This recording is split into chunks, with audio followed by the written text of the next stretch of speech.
नमस्कार, Himachal Dastak TV live में आप सभी का स्वागत है। मैं हूं आपके साथ प्रवीण मुंगटा। पूरा दिन हिमाचल प्रदेश में क्या कुछ खास रहा है, सभी बड़ी खबरों को लेकर आपके साथ हम जुड़ चुके हैं। आज की जो बड़ी खबर है, केंद्रीय गृह मंत्री अमित शाह कल हिमाचल दौरे पर आ रहे हैं। सीएम सुखविंदर सिंह सुक्खू उनका स्वागत करेंगे। क्यों हिमाचल आ रहे हैं आपको वो बताएंगे। दूसरी जो बड़ी खबर है, जो एचआरटीसी की बीओडी लगातार 2 दिन चली है, उसमें क्या बड़े निर्णय जो है वो सरकार ने लिए हैं, एचआरटीसी में जो है वो लिए गए हैं, आपको वो बताएंगे।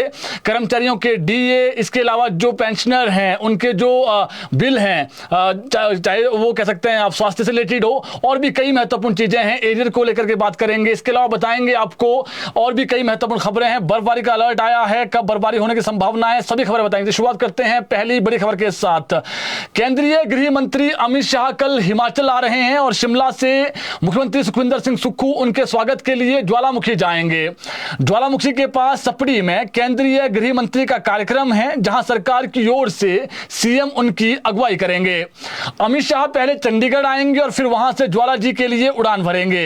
राज्य सरकार के लिए यह अहम मौका है जब मुख्यमंत्री सुखविंदर सिंह सुक्खू उनसे वहां पर मुलाकात करेंगे और आपदा से ग्रस्त हिमाचल के लिए मदद की बात रखेंगे। हालांकि इससे पहले भी सीएम सुक्खू दिल्ली में अमित शाह से बरसात के नुकसान को लेकर उनकी कई बार बातचीत हुई है, परंतु केंद्र सरकार से अभी तक जो मदद मिलनी चाहिए थी 1500 करोड़ की, वो नहीं मिली है। ऐसे में प्रधानमंत्री नरेंद्र मोदी द्वारा हिमाचल के लिए घोषित किए गए 1500 करोड़ रुपए की मांग एक बार फिर उठेगी और अमित शाह ज्वाला जी के पास सपड़ी में सशस्त्र सीमा बल के एक कार्यक्रम में आ रहे हैं। वह इस कार्यक्रम के बाद शाम को वापस दिल्ली लौट जाएंगे। उनका एक दिन का प्रवास है, जिसके लिए तैयारियां पूरी कर ली गई है और भाजपा नेता भी इनके स्वागत के लिए वहां पर पहुंचेंगे। और एक महत्वपूर्ण बात यही है, जब सीएम मिलेंगे तो सीएम जो 1500 करोड़ रुपए की कहीं ना कहीं घोषणा की गई थी पीएम के द्वारा, प्रधानमंत्री जब मोदी आए थे धर्मशाला, तो उसी को लेकर के कल एक बार फिर से डिमांड रखी जाएगी कि वो 1500 करोड़ हिमाचल को मिले, ताकि जो आपदा प्रभावित लोग हैं उनको किसी तरीके से बचाया जा सके। क्योंकि अभी भी बहुत सारे ऐसे लोग हैं जो कहीं ना कहीं किसी के कमरे में, कहीं किराए के कमरे में रह रहे हैं। तो ऐसे में अगर ये जो है वो 1500 करोड़ मिलता है तो सरकार अच्छे तरीके से जो है वो फिर जो उनको बसाने का जो कार्य है, हालांकि कुछ जो लोग हैं उनको पहले किस्त 4-4 लाख रुपए की मिल गई है घर बनाने के लिए, लेकिन अभी भी कुछ लोग बचे हुए हैं जिन्हें 15 जो है वो अभी राहत राशि जो है वो मिलनी है। इसके अलावा एचआरटीसी बीओडी में कई महत्वपूर्ण और जो बड़े फैसले हैं वो लिए गए हैं। लगातार 2 दिनों तक ये बीओडी की बैठक हुई है। हालांकि कुछ फैसले आपको हमने कल बता दिए थे, लेकिन आज जो बीओडी का दूसरा दिन था उसमें कई महत्वपूर्ण फैसले हुए हैं। एचआरटीसी बसों में ये बहुत महत्वपूर्ण है, सभी महिलाओं को 31 जनवरी से पहले जो हिम बस कार्ड हैं वो बनाने होंगे। ये कंपलसरी कर दिया गया है। जो हिम बस जो पोर्टल है उस पर जाकर के, जो एक पोर्टल है एचआरटीसी का, उस पर जाकर के जो है वो आपने जाना है और वहां पर आपने ऑनलाइन अप्लाई करना है एचआरटीसी का जो एक साइट पे जाकर के। तो उसमें क्या है कि अब जो महिलाएं हैं पूरे प्रदेश में 12 जिलों में जितनी भी महिलाएं हैं उन सभी को जो हिम बस कार्ड है वो कंपलसरी कर दिया गया है। आज डिप्टी सीएम ने ये कहा है कि जो महिलाएं हैं वो भी कहीं ना कहीं जो है वो जो एक हमने रखा हुआ है, क्योंकि ऐसा लग रहा था कि पहले दूसरे राज्यों की जो महिलाएं हैं उनको भी यहां पर जो है वो छूट दी जा रही थी। तो प्रदेश की जो महिलाएं हैं उन्हें इसका लाभ मिले। जो डिस्काउंट है 50% का, तो जो 50% डिस्काउंट है उसके लिए कंपलसरी कर दिया गया है कि 31 जनवरी से पहले वो बनाने होंगे, अन्यथा फिर आपका जो 100% टिकट है वो लगेगा। डिप्टी सीएम मुकेश अग्निहोत्री की अध्यक्षता में 2 दिन चली बैठक में एक तो ये फैसला हो गया, वही दूसरा फैसला वेतन वृद्धि, नई भर्तियां, बस खरीद और जो निगरानी व्यवस्था है उसको लेकर के जो है वो लिया गया है। एचआरटीसी कर्मियों के लिए अब जो महत्वपूर्ण चीज है, 4 किस्तों में इनको डीए एरियर मिलेगा। सभी कर्मचारियों को 31 मार्च तक, आज ये डिप्टी सीएम ने कहा है, 3% जो महंगाई भत्ते का जो 6 माह का पुराना एरियर बनता है उनका अभी तक का, वो भी मिलेगा, यानी डीए विद एरियर मिलेगा। तो ऐसा नहीं जो सीएम ने अनाउंसमेंट की थी कि कुछ महीनों से अगर उनकी सैलरी बढ़कर नहीं आई, 1500 जो बढ़ता है डीए का, मतलब आप समझिए जो 3% उनका जो सैलरी का जो बेसिक सैलरी होती है उसका जो 3% मिलता है, तो अब जो 6 महीने का उन्हें जो नहीं मिला था पूर्व का वो भी मिलेगा, 4 किस्तों में मिलेगा। ये डिप्टी सीएम ने आज कहा है। कर्मचारियों पेंशनरों के 6 माह के लंबित जो मेडिकल बिल हैं उसका भुगतान भी कर दिया जाएगा, ये सीएम ने आज कहा है। डिप्टी सीएम ने शिमला में आज प्रेस वार्ता कर जो बीओडी के बड़े फैसले हैं उसकी जानकारी दी। उन्होंने कहा कि एचआरटीसी के ड्राइवर कंडक्टर रात में बसें लेकर जाते हैं और अपने घरों से दूर रहते हैं। ऐसे में ड्राइवर कंडक्टर को नाइट अलाउंस नहीं मिलता है। 30 किलोमीटर से ज़्यादा दूरी वालों को ही जो है वो नाइट अलाउंस मिलता है। लेकिन अब जो सीमा है, जो एक सीमा थी 30 किलोमीटर की, वो हटा दी गई है। 30 किलोमीटर से पहले वालों को भी अब जो है वो कम दूरी वालों को भी नाइट अलाउंस मिलेगा। तो ये एचआरटीसी के जितने भी प्रदेश में ड्राइवर और कंडक्टर हैं उनके लिए बहुत अच्छी खबर है। अगर मान लीजिए शिमला से आपने 30 किलोमीटर दूर जाना है और 28 किलोमीटर जाना है तो आपको नाइट अलाउंस नहीं मिलता था। अब जो 30 किलोमीटर से कम वाले हैं, जैसे 10 किलोमीटर में जाएंगे, रात को भी रुकेंगे आप, तो नाइट अलाउंस उनको भी दिया जाएगा। वही उन्होंने कहा कि राज्य सरकार की अधिसूचना के अनुरूप एचआरटीसी के दैनिक वेतनभोगी, ये महत्वपूर्ण बात है, एचआरटीसी में जो दैनिक वेतनभोगी है उनका मानदेय यानी सैलरी उनकी बढ़ा दी गई है। इसमें सरकार ने 25 रुपए की वृद्धि कर दी है। ये बीओडी की बैठक में आज फैसला लिया गया है। इसके बाद अब एचआरटीसी के दैनिक भोगी कर्मचारियों को जो दैनिक दिहाड़ी मिलती थी 400 रुपए, वो सरकार ने बढ़ा करके 425 रुपए जो है वो कर दी है। ये फैसला लिया गया है। डिप्टी सीएम ने कहा कि बीओडी में जूनियर ऑफिस असिस्टेंट जेओए के जो 171 पद हैं वो भरे जाएंगे। यानी जो इंतजार कर रहे थे जेओआईटी की भर्ती का, जूनियर ऑफिस असिस्टेंट के 171 पदों पर यह भर्ती होगी। इसको बीओडी से जो है वो आज हरी झंडी दे दी गई है। जेओआईटी की लंबे समय से जो भर्ती वो लटकी हुई थी। इसी तरह जो एचआरटीसी में खबरें चलती थी कि 78 जो पीसमिल वर्कर हैं वो कॉन्ट्रैक्टर पर नहीं है, कॉन्ट्रैक्ट पर नहीं आ रहे हैं, तो आज एक डिप्टी सीएम ने बड़ी बात कही कि जो सिर्फ 78 पीसमिल वर्कर ऐसे थे जो कॉन्ट्रैक्ट पर नहीं आए थे, तो उनको भी आज हरी झंडी मिल गई है कि वो भी अब कॉन्ट्रैक्ट पर आएंगे। इनको भी मंजूरी दे दी है। अब एक भी पीसमिल जो वर्कर है वो नहीं छूटा है जो कॉन्ट्रैक्ट पर नहीं आया हो।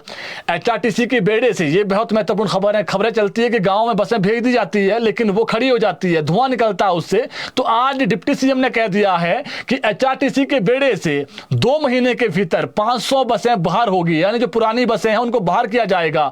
एचआरटीसी ने जो है वो 2.5 किलोमीटर से नीचे की जो एवरेज दे रही है बस, वो हटाने का निर्णय लिया है और इसमें 500 बसें बाहर कर दी जाएगी और नई बसें लाई जाएगी। आपको बता दें 297 इलेक्ट्रिक बसों का ऑर्डर दे दिया है। ये डिप्टी सीएम ने आंकड़ा दिया है।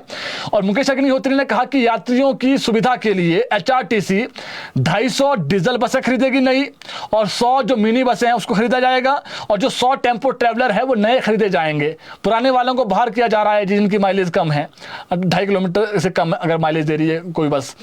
इसके अलावा निदेशक मंडल ने बसों की रीटेंडर जो प्रक्रिया है, देखिए बसों का टेंडर होते हैं, कंपनियां आती है तो रीटेंडर होने, जहां पर सिंगल आते हैं कई बार टेंडर, तो रीटेंडर जो प्रक्रिया है वो 15 दिनों के भीतर पूरी करने का आज निर्णय लिया गया है।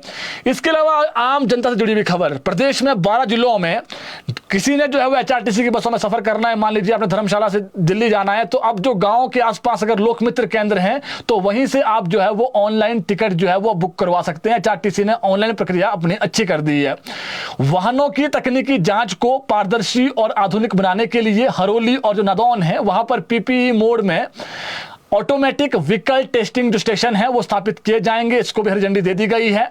और 15 साल पुराने वाले जो कह सकते हैं आप वाहन हैं उनकी जो टेस्टिंग है वो की जाएगी जिन्हें सड़कों से हटाया जाना है। डिप्टी सीएम ने कहा कि यात्रियों की सुरक्षा और जो बस संचालन की निगरानी के लिए भी सभी एचआरटीसी बसों में रियल टाइम लोकेशन आधारित व्हीकल ट्रैकिंग सिस्टम लगाने का निर्णय लिया गया है। साथ ही कर्मचारियों के बेहतर प्रदर्शन को प्रोत्साहित करने के लिए रिवार्ड जो पॉलिसी है उसको लागू किया जाएगा। अब इसमें क्या है, आज डिप्टी सीएम ने खुलकर यह बात कही कि जो टाका लगाते हैं उन्हें कईयों को लगता है कि हमने टाका लगा दिया है हमारा अच्छा बन जाएगा लोकल रूट में, तो उन्होंने कहा है कि उसके लिए हमने एक तो रखा है कि अगर फ्लाइंग पड़ जाती है और उसमें जो टाका लगा रहा है उसको सस्पेंड तो किया ही जाएगा, वो तो हमने कर ही रखा है।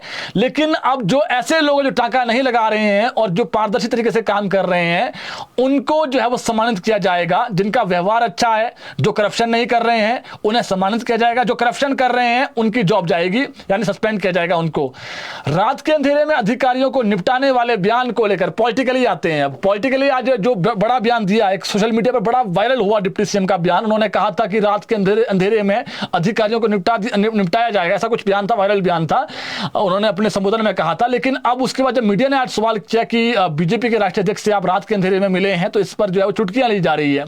तो इसी पर डिप्टी सीएम ने कहा है कि मेरे घर में जो है वो आए थे, कह सकते हैं आप भाजपा के राष्ट्रीय अध्यक्ष, लेकिन वो आए थे आस्था अग्निहोत्री की शादी की बधाई देने आए आए थे, मेरी बेटी की बधाई देने आए थे, मेरी बेटी की शादी की बधाई देने आए थे। ऐसा कोई बड़ा बखेड़ा इस पर नहीं होना चाहिए। कई बार जो पत्रकार हैं वो भी रात के अंधेरे में आते थे, शादी के समारोह में आए हैं और कई बधाई देने आते हैं, तो इसको जो है वो इनडायरेक्टली नहीं लिया जाना चाहिए। अब बात कर लेते हैं एचआरटीसी में क्या नया होगा। आज जो दूसरे दिन बीओडी हुई है उसकी वजह क्या है? पहले दिन तो चलिए बड़े फैसले हो गए थे, डीए और जो कर्मचारियों को उनको जो ग्रेच्युटी देनी है, ये भी आज एक हुआ है फैसला ग्रेच्युटी को लेकर के। लेकिन युक्तिकरण को लेकर के कि क्या, जब सीएम बार बार कह रहे हैं कि घाटे में जा रहा है एचआरटीसी, हम जो है वो जितनी मतलब 1650 करोड़ के आसपास देना होता है साल का, हम देते हैं, लेकिन एचआरटीसी फायदे में आए इसके लिए जरूरी है युक्तिकरण हो। आज हिमाचल दस्तक ने इसी को लेकर के सवाल पूछा डिप्टी सीएम से, तो डिप्टी सीएम ने कहा कि युक्तिकरण को लेकर साफ किया उन्होंने, हमारे पास एचआरटीसी में 74 बड़े अधिकारी हैं, इसमें क्लास 1 क्लास 2 ऑफिसर आते हैं, 10,000 के आसपास जो अन्य कर्मचारी हैं, टोटल 12,000 के आसपास जितने भी हैं टोटली मिला करके। लेकिन उन्होंने कहा कि हमारे पास 74 हैं जो बड़े अधिकारी, जिनको आप कह सकते हैं बड़े अधिकारी हैं क्लास 1 और क्लास 2 के।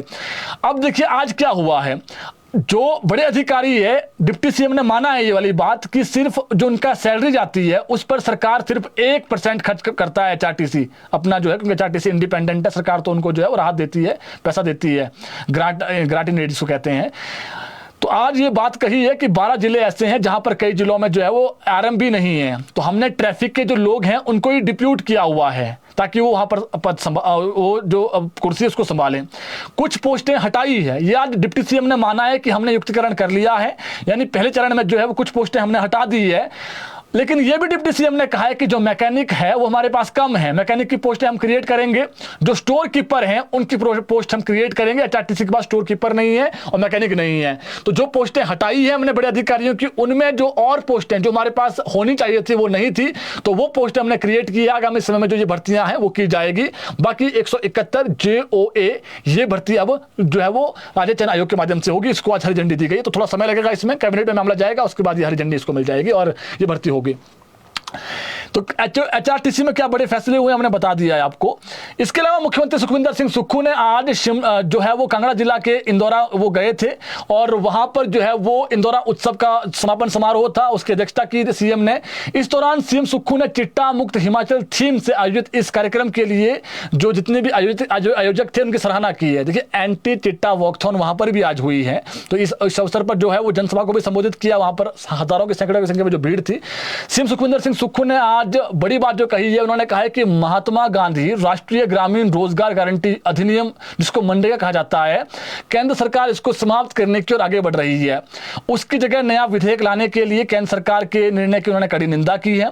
उन्होंने कहा कि विश्व की सबसे बड़ी रोजगार योजना को समाप्त करना गरीबों के हितों पर कुठाराघात और अन्याय है। मनरेगा योजना गरीब से गरीब लोगों के लिए जो है रोजगार का सहारा है और जो कोरोना जैसे मुश्किल वक्त में भी जो है वो काम आई थी। ये जो है वो विजन था यूपीए गवर्नमेंट का। केंद्र सरकार का यह प्रयास गरीबों के खिलाफ है और हम इसका सख्त विरोध करेंगे। मुख्यमंत्री ने कहा कि प्रदेश सरकार राज्य का सर्वांगीण विकास सुनिश्चित कर रही है। राज्य में रोजगार के जो अवसर क्रिएट किए जा रहे हैं, चाहे वो गाँव की बात करें तो गाँव में जो प्राकृतिक खेती उसको बढ़ावा दिया जा रहा है। राज्य चयन आयोग के माध्यम से अब जो प्रॉपर जो है चलना शुरू हो गया, तो हमने कई भर्तियां जो है वो करवा दी है, कई भर्तियां हम आगामी समय में करवाएंगे। इसके अलावा सीएम ने कहा कि प्रदेश सरकार का लक्ष्य है कि ग्रामीण जो अर्थव्यवस्था उसको सुदृढ़ किया जाए, इसलिए हल्दी पर जो है वो हम कह सकते हैं न्यूनतम समर्थन मूल्य दे रहे हैं। इसके अलावा जौ है, गेहूं है, हर प्रकार के जो है वो ग्रामीण स्तर पर जो लोग हैं उनको भी घर बैठे रोजगार मिले, इसके लिए सरकार आगे बढ़ रही है। इसके अलावा उन्होंने कहा कि किसान की जो पारिवारिक आय है वो कम से कम 20,000 रुपए मासिक हो, यह सरकार का टारगेट है, इसको सुनिश्चित किया जा रहा है। अब एक महत्वपूर्ण खबर है, डीजीपी कार्यालय से कल एक सर्कुलर ऑर्डर जारी होता है, उसमें यह कहा जाता है कि जो डीएसपी है कह सकते हैं आप सब डिवीजन में होते हैं और जो एसएचओ हैं वो ब्रीफिंग नहीं दे पाएंगे। लेकिन यह फैसला पलट गया है। कैसे पलटा है? मीडिया ब्रीफिंग पर डीजीपी की सफाई जो है वो अब आ गई है। उन्होंने कहा है कि जो क्राइम है, नॉर्मल क्राइम है, जो नॉर्मल जो लॉ एंड ऑर्डर से रिलेटेड जो ब्रीफिंग है वो अब डीएसपी और जो एसएचओ है वो कर सकेंगे। इसके अलावा जो एसपी है उन्हीं को अनुमति होगी। आपको बता दें, बीते कल पुलिस महानिदेशक डीजीपी ने एक सर्कुलर जो है जारी किया था अपने कार्यालय से। उसमें यह कहा गया था कि जो क्राइम है, कानून व्यवस्था है, जांच है, जो पुलिस नीतियां हैं, उससे जुड़े मामले पर केवल जो जिला के एसपी हैं और जो रेंज के डीआईजी हैं, जैसे साउथर्न रेंज है, नॉर्थर्न रेंज है, उसके वही जो है मीडिया से औपचारिक बातचीत कर सकते हैं। इसके लिए भी जरूरत पड़ने पर जो पुलिस मुख्यालय से पूर्व अनुमति लेनी होगी। लेकिन आज डीजीपी ने कहा कि क्राइम और जो लॉ एंड ऑर्डर पर नॉर्मल जो ब्रीफिंग है वो एसएचओ दे सकेंगे, डीएसपी जो है वो दे सकेंगे। इसके अलावा जो कोई बड़े मामले हैं उस पर वो नहीं बोलेंगे। तो कुल मिलाकर खबर यही है कि जब ये बयान वायरल हुआ सोशल मीडिया पर, आपने देखा कि मीडिया से ब्रीफिंग नहीं होंगे, तो अमूमन जो बड़े अधिकारी होते हैं, जैसे एसपी लेवल के अधिकारी होते हैं, कई बार वो फोन ही नहीं उठाते हैं, तो फिर जो जानकारी है वो नहीं मिल पाती है। तो इसका कहीं ना कहीं जो विरोध है वो सोशल मीडिया पर हो रहा था। लेकिन अब डीजीपी ने इसमें साफ सफाई दी है कि इसका जो मेन मोटिव था वो ये नहीं था कि जो छोटी चोरी हो रही है, छोटी कहीं पर जो क्राइम हो रहा है उसकी जानकारी भी ना दें। उन्होंने कहा कुछ ऐसे मैटर होते हैं, पॉलिसी के मैटर होते हैं, कोई एसआईटी की जांच चल रही है और किसी जिला के अंदर, तो उसमें जो एसआईटी का अधिकारी होता है, बड़ा अधिकारी हो सके तो उसी से जो अपडेट लिया जाता है, डीजीपी कार्यालय से अपडेट लिया जाता है। लेकिन उसमें अगर डीएसपी या फिर एसएचओ बयान देंगे तो तर्कसंगत नहीं है, ये उसके पीछे की मंशा थी।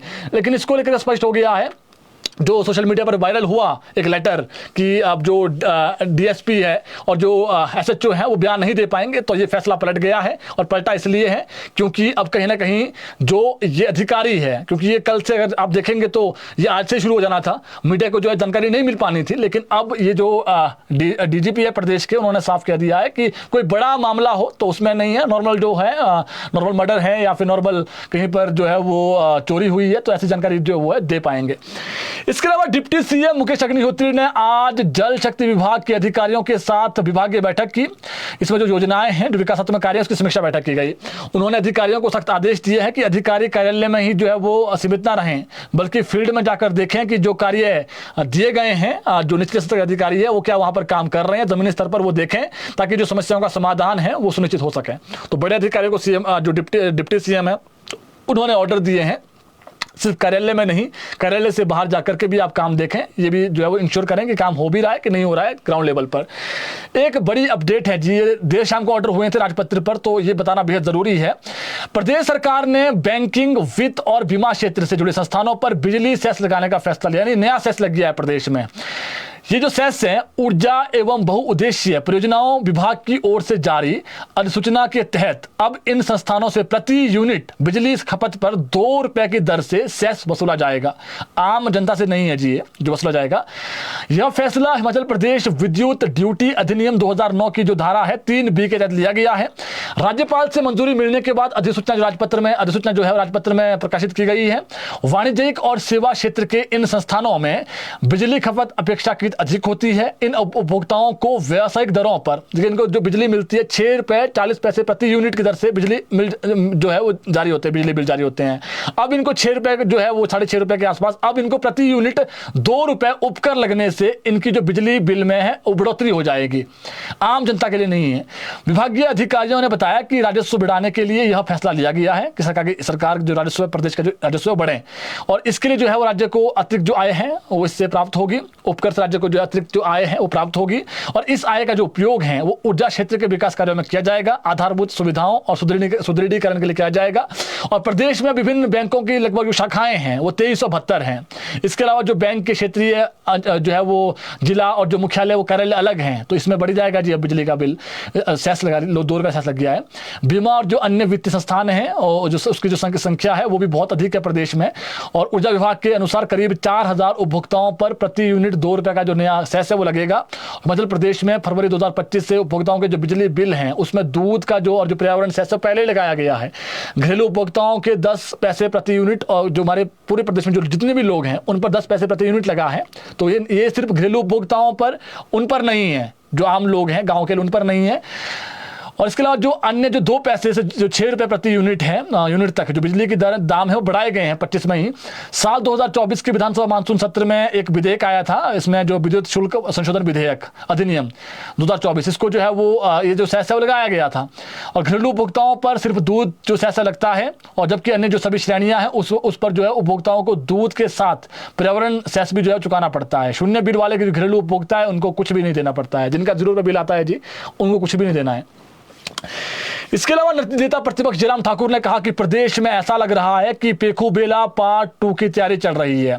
अब सरकार के फैसले लोक सेवकों के स्थानांतरण प्रदेशवासियों के हितों को ध्यान में रखकर लेने के बजाय ठेकेदारों की जो सहूलियत है उसके हिसाब से सरकार ले रही है। उन्होंने आरोप लगाया है कि प्रदेश में ठेकेदार स्पोर्ट ट्रांसफर पॉलिसी चल रही है। सुखद बात यह कि सरकार की इस मनमानी पर माननीय हाईकोर्ट ने रोक लगाई है और सरकार के व्यवस्था परिवर्तन को आईना दिखाया है। जिस तरह से सौर ऊर्जा के क्षेत्र में प्रदेश सरकार के कथित भ्रष्टाचार का प्रतीक बनी पेखुबेला की परियोजना प्रदेश के एक चीफ इंजीनियर के स्तर के अधिकारी पर की जो है वो मौत तक पहुंची और वहां तक उनकी जो है डेथ जो है उनकी मौत हुई। इसी तरह से धर्मशाला के एक परियोजना अधिकारी द्वारा सोलर प्रोजेक्ट के मामले में ठेकेदार से सख्ती दिखाने पर सरकार द्वारा ठेकेदार पर कार्रवाई करने की बजाय अधिकारी का ही चंबा में तबादला कर दिया गया। उन्होंने आरोप लगाया है ठेकेदारों और भ्रष्टाचार का समर्थन कर रही सरकार ठेकेदारों के मन माफी काम कर रही है और अधिकारियों को जो है प्रताड़ित किया जा रहा है। जयराम ठाकुर ने कहा कि इस मामले में भले ही कोई हाईकोर्ट ने अधिकारी की याचिका पर सुनवाई करते हुए सरकार के स्थानांतरण फैसले को पलट दिया है, रद्द कर दिया है, लेकिन समय पर प्रोजेक्ट पूरा न कर रहे ठेकेदार को एक नोटिस देना किसी भी अधिकारी को कितना भारी हो सकता है, यह मुख्यमंत्री ने सभी अधिकारियों को बता दिया है। कार्य समय से पूरा नहीं होता है तो अधिकारी नोटिस देते हैं, बदले में ठेकेदार को जो है वो काम समय पर पूरा करना होता है और उस पर जो है पेनल्टी भी लगाई जाती है। यह व्यवस्था की बात है, लेकिन अब ऐसा नहीं हो रहा है। तो एक जो मामला है गरमाया हुआ कि अधिकारी ने नोटिस दिया तो उसका तबादला कर दिया गया, फिर हाईकोर्ट से ऑर्डर आता है कि यह तबादला रद्द कर दिया गया है।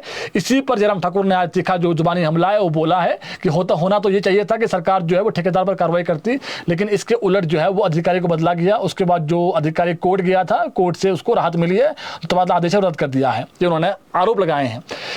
हाईकोर्ट ने एक बहुत महत्वपूर्ण खबर है जी आरक्षण से रिलेटेड, ये खबर आम जनता से जुड़ी हुई खबर है।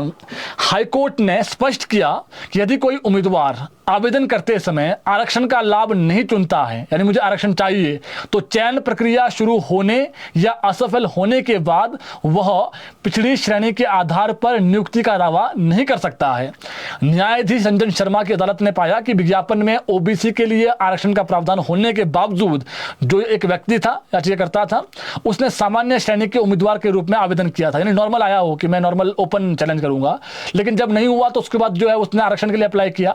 आवेदन के साथ कोई ओबीसी प्रमाण पत्र भी संलग्न नहीं किया गया था जब उसने अप्लाई किया। एक बार जब याचिकाकर्ता ने स्वयं ओबीसी उम्मीदवार के रूप में आरक्षण का लाभ नहीं लेने का विकल्प चुना और सामान्य श्रेणी में भाग लेकर असफल हो गया, तो उसके पास वापस मुड़ने और ओबीसी पद पर नियुक्ति का दावा करने का कोई भी जो अधिकार है वो नहीं रहता है। बता दें आपको, याचिकाकर्ता बलजिंदर कौर इसका नाम है, ये जो है वो अदालत में गई थी और उसने चुनौती दी थी। याचिकाकर्ता का तर्क था कि जो याचिकाकर्ता है उसका तर्क था कि वह अन्य पिछड़ा वर्ग से संबंध रखता है, इसलिए 2010 के विज्ञापन के अनुसार उसे ओबीसी आरक्षित पद पर नियुक्ति दी जानी चाहिए थी। कोर्ट ने पाया कि जिस उम्मीदवार को ओबीसी श्रेणी के तहत नियुक्त किया गया था उसके पास आवश्यक योग्यता, वैध प्रमाण पत्र दोनों, इसलिए उसकी जो नियुक्ति है वो बिल्कुल वैध है। उम्मीदवार को अपनी श्रेणी का चुनाव और जो संबंधित जो दस्तावेज हैं जब वो आवेदन करता है किसी भी जॉब के लिए, तो उसी वक्त जो है वो लगाने होते हैं, अन्यथा बाद में कोई भी व्यक्ति आरक्षण का लाभ नहीं मांग सकता है। तो ये एक ऐसा एग्जाम्पल है इसके माध्यम से जो ऑर्डर हुआ है आरक्षण का। अगर आपने पहले ओपन में चैलेंज कर दिया, ओपन में आप चले गए कि मैं जो है वो सामान्य श्रेणी से जा रहा हूं और उसके बाद आप सामान्य श्रेणी में नहीं चुने गए, तो आप फिर बाद में एससी या फिर ओबीसी का जो लाभ है वो नहीं ले सकते हैं। तो पहले ही आपको अपना चयन करना पड़ेगा कि मुझे आरक्षण चाहिए, तभी जो है वो आपका जो दूसरा व्यक्ति लगा हुआ था उसके पास पूरा था, आरक्षण का लाभ था उसके पास, हालांकि हो सकता है नंबर ज्यादा भी होंगे तब भी वो मान्य नहीं होंगे, क्योंकि जो आरक्षण का लाभ है वो तभी आपको मिलेगा जब आप अप्लाई करते हैं उसी वक्त आप जो है वो ओबीसी का फॉर्म लगाते हैं, एससी एसटी जो भी है उसका जो है वो फॉर्म लगाते हैं, तभी आपको जो है उसका लाभ मिलेगा।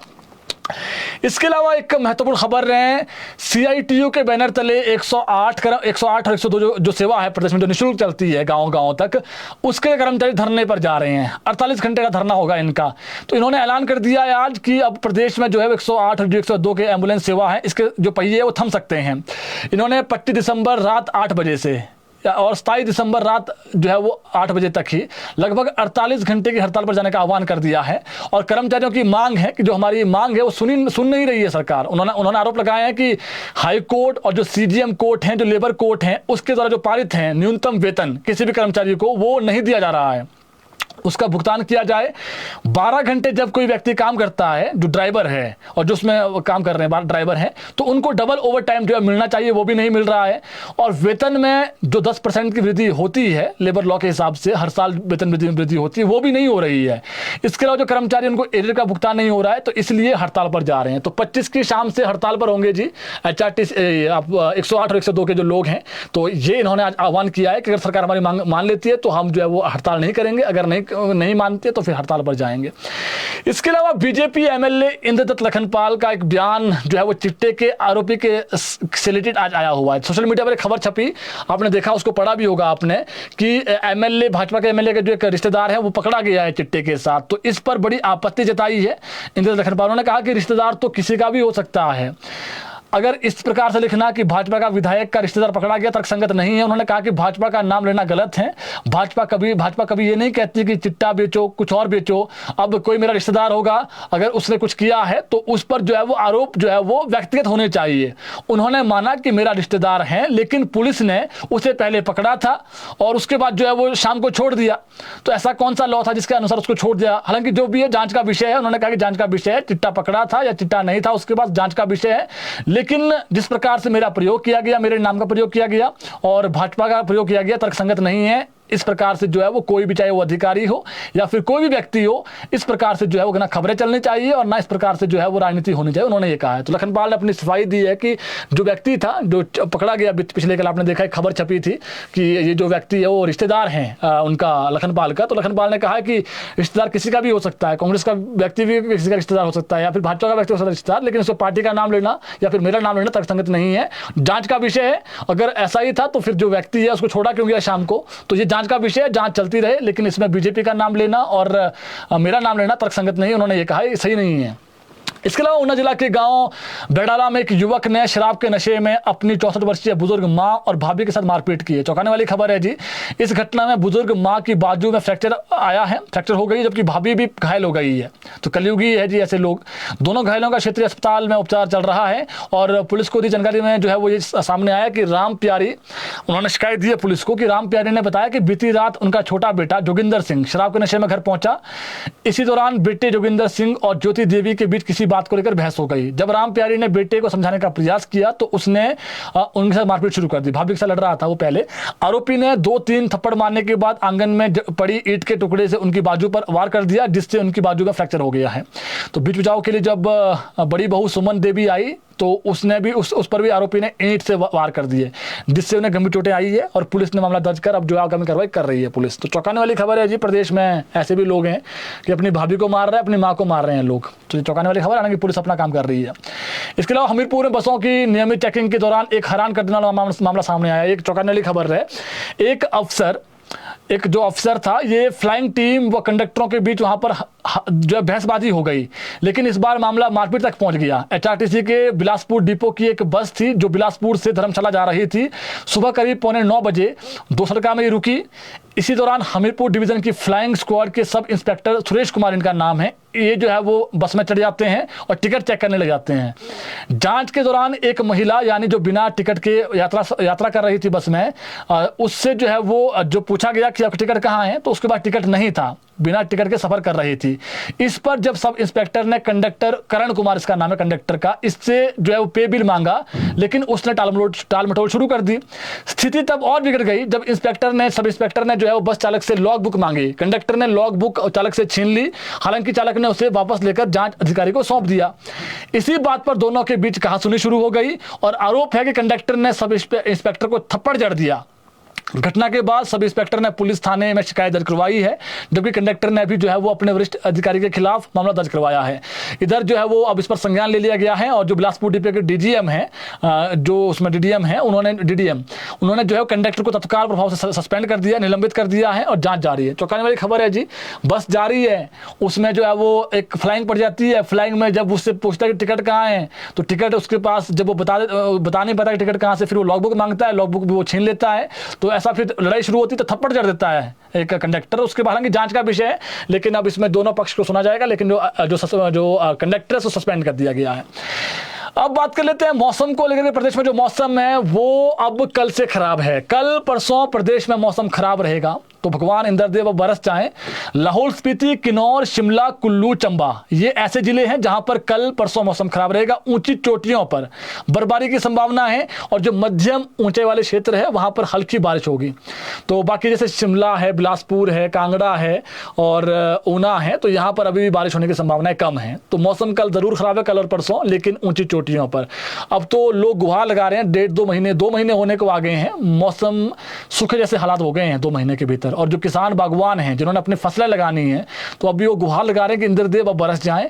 जब नहीं बरसने चाहिए थे अधिक, तब बरसे इंद्रदेव अधिक। आपने देखा कि किस प्रकार से तबाही हुई मानसून में प्रदेश में। पूरा सराज ही देखिए, सराज का तो 60-70% नुकसान हुआ सराज में, पूरी कॉन्स्टिट्यूंसी में। और जैसे आप देखिए मंडी में, कुल्लू में, चंबा में, इसके अलावा शिमला में, सिरमौर में, हर जिला में कुछ ना कुछ नुकसान हुआ। लेकिन उसके बाद अब देखिए आप, पिछले 2-3 महीने से बारिश ही नहीं हो रही है, 2-2.5 महीने से लगभग। तो ये अब 2 दिन का मौसम का जरूर अलर्ट आया है, लेकिन कहीं ना कहीं जो क्लाइमेट चेंज है उसका असर देखने को मिल रहा है। तो मौसम अब कल परसों जरूर खराब है, लेकिन 22 से फिर अगले 4 दिन मौसम साफ है। तो कल और परसों मौसम खराब है जी, टेम्परेचर डाउन होंगे। तो कल परसों मौसम खराब है, तो उम्मीद करते हैं कि बारिश बर्फबारी हो, ताकि जो किसान बागवान हैं उनको राहत मिल सके। तो बड़ी खबरें आप तक हमने पहुंचा दी है। कल अमित शाह आएंगे और सीएम सुक्खू सुबह जाएंगे, उनके स्वागत के लिए 1500 करोड़ उनसे मांगेंगे केंद्र सरकार से, जो एक अनाउंसमेंट की थी पीएम मोदी ने। और इसके अलावा जो बड़ी खबरें थी आज की हमने बता दी है, चार्टीसी के जो जितने भी कर्मचारी हैं उनको 6 महीने का डीए विद एजेड मिलेगा 31 मार्च तक, 3-4 किश्तें में मिलेगा जी, ऐसे एक साथ नहीं मिलेगा। तो ये हो गया है। बाकी जो बड़ी खबरें हमने पहुंचा दी है। बाकी जो चुनाव हैं जी, चुनाव अभी पंचायतों के, उसके लिए रुकना पड़ सकता है। पंचायत चुनाव डेफर्ड हो सकते हैं, आगे अप्रैल के बाद ही होने की संभावना है। तो बाकी इसमें अभी जो पुनर्सीमांकन है, जो कह सकते हैं आप, दोबारा से जो है वो देखा जा रहा है। कल हमने खबर बता दी है आपको। तो पंचायत चुनाव थोड़ा सा अभी इंतजार करना पड़ेगा। तो अभी के लिए इतना ही। कल जुड़ेंगे ठीक 6 बजे, नई खबरें लेकर के आएंगे, नई अपडेट आपको देंगे। जुड़े रहें ताज़ा खबरों के लिए हिमाचल दस्तक टीवी के साथ।